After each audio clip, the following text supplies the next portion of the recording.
38 through 48. You missed a good discussion in Sunday school about some of these verses. You have heard it said, eye for eye and tooth for tooth. But I tell you, do not resist an evil person. If someone strikes you on the right cheek, turn to him the other also. And if someone wants to sue you and take your tunic, let him have your cloak as well. If someone forces you to go 1 mile, go with him 2 miles. Give to the one who asks you, and do not turn away from the one who wants to borrow from you. You have heard it said, love your neighbor and hate your enemy. But I tell you, love your enemies and pray for those who persecute you, that you may be sons and daughters of your Father in heaven. He causes his sun to rise on the evil and the good, and sends rain on the righteous and the unrighteous. If you love those who love you, what reward will you get? Are not even the tax collectors doing that? And if you greet only your brothers, what are you doing more than others? Do not even pagans do that? Be perfect, therefore, as your heavenly Father is perfect. Amen.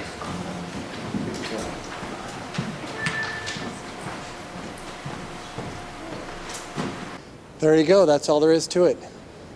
Be perfect, just as your Father is in heaven. All right. See you. I gotta fill some more time. Oh my goodness. We need more time to be perfect. Yes, indeed. How do you live your life? How do you live your life? One moment at a time. That may be true, but I believe there are social rules and there are concepts that we have learned from childhood that guide us on those steps one at a time, from moment to moment.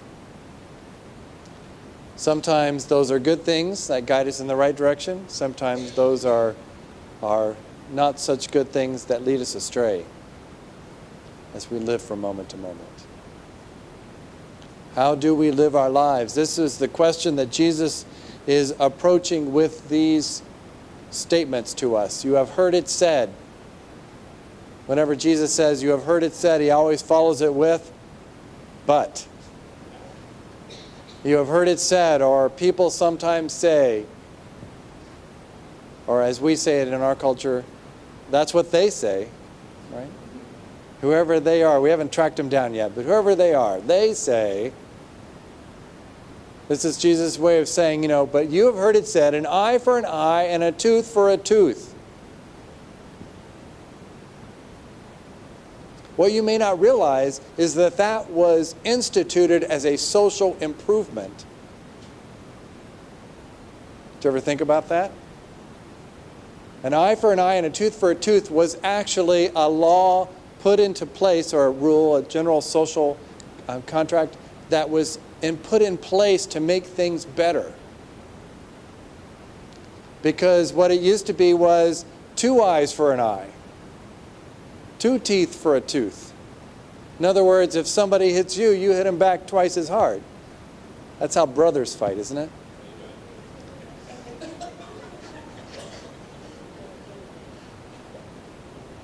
And so they implemented this idea that no, if you're going to seek retribution, it has to be in balance with what was done to you. An eye for an eye, a tooth for a tooth. And then Jesus comes along and says, now you've heard it said, an eye for an eye and tooth for a tooth, but I say to you, no. I say to you that if someone strikes you on the right cheek, turn to them your left cheek also. I know, it's hard, isn't it? If you don't think it's hard, you're not thinking about it. Jesus says if someone sues you for your coat or your tunic, give them the other also. Jesus says if someone asks you to walk a mile, walk with them 2.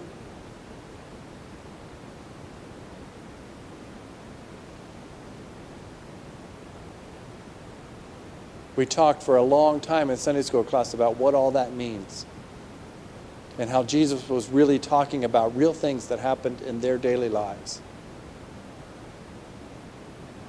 Talking about how turning the other cheek was a way of actually resisting the person who was hitting you.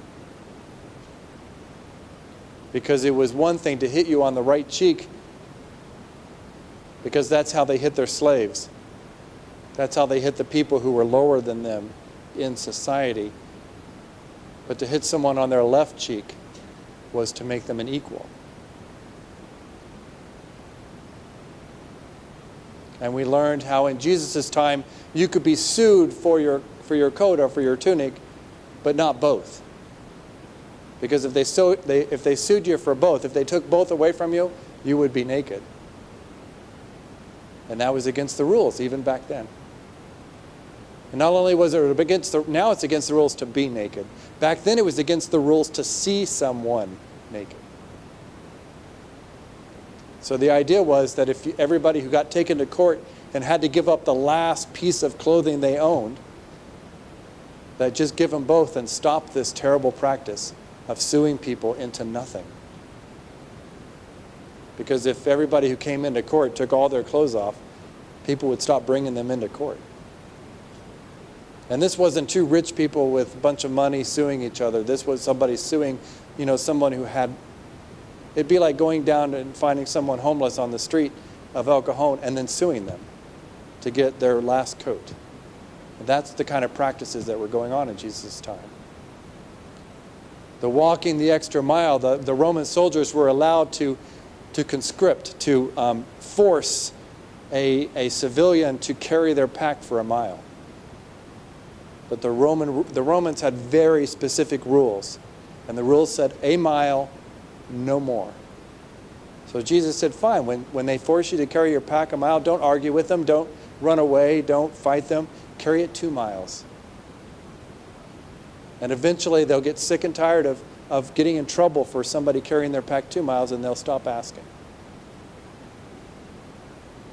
You don't even catch any of that if you don't understand the context of the stories of what was going on. Jesus did a lot of talking about what was going on in his society.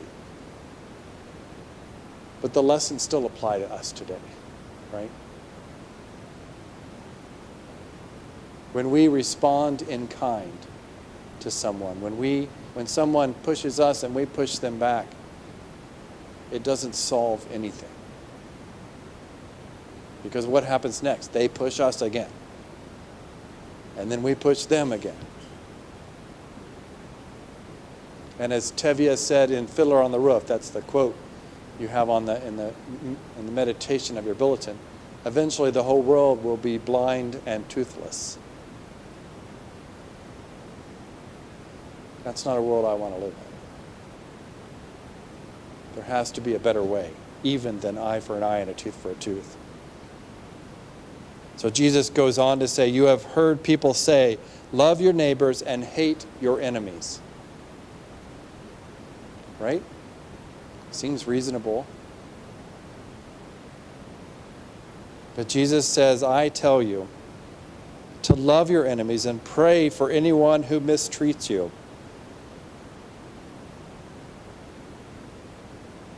Pray for people who mistreat you? Has anybody ever prayed for somebody who mistreated them? A few people? Does that change your perspective on the world? 100%. That's a good answer.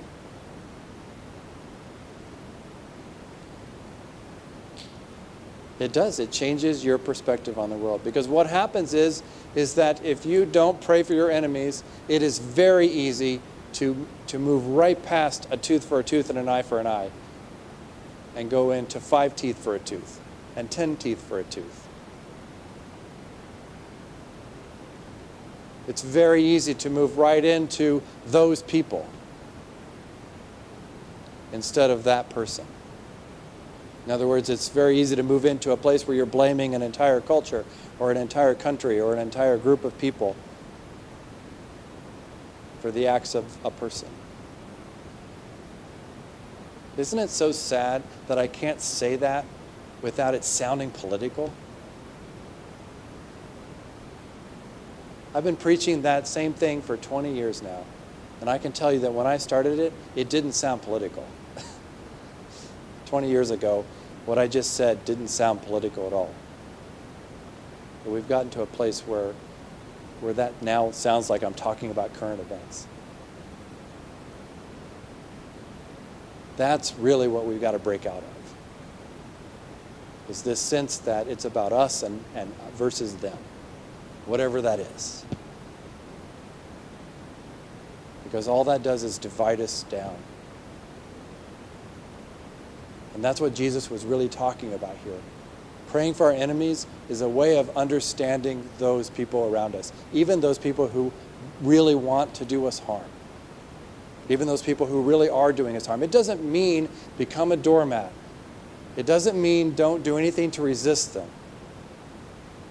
Praying for your enemy doesn't mean condoning their action. Praying for your enemy means realizing that they are a creature of God.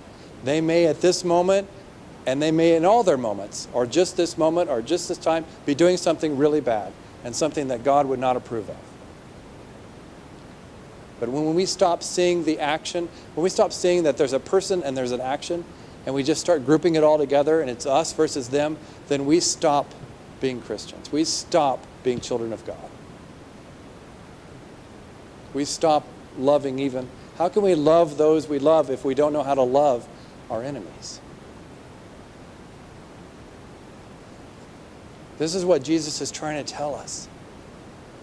Because don't even the bad people, as Jesus says here, don't even the people that we don't like, that we know are doing bad, don't they love their friends and their neighbors and hate their enemies? Doesn't that make us no better than them when we do the same?